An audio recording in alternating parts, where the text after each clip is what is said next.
Mentah perlokan warak SP ke kubur. Kesi penduk mensim susu ke India ya ke Pakistan. Dangan ni galinti temai. Tong ni sengam. Barok kigit jong kesalal dam hawa cenap. Kilakang hakasini kong hariasi distrik. Kani kapan iba wat si drop ke kalong koridor hadu kata-kata. Dangshen pensange ke India ke jitut jong ke sa Pakistan. Lengba ka baklihar dam hawa cenap. Ki official ki ong ka ju ke jing kontrol ke Lada plan hakisan gangga dam. Kadba ka baklihar ka don hajamu. Ya ka kisan gangga dam. Latay hawa jelum ha Kashmir Spangstay. Kani garay ka buot ika jingkang ka India ika Indus Water Treaty bar ka Pakistan.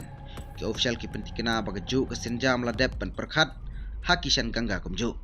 Ka India kala pan kontrol ka por bad ika volume. Pan pelat ya ka sa Pakistan na baro artiliki dam.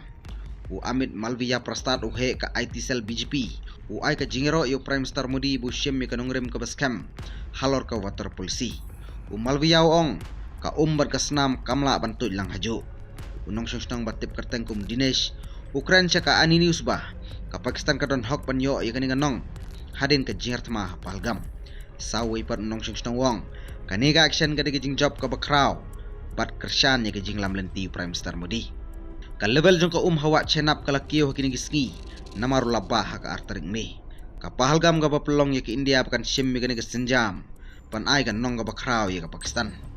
Ka 1960 Indus Water Treaty kadai baya keren menjur da ka World Bank hapdeng ki artileri ka India buat Pakistan.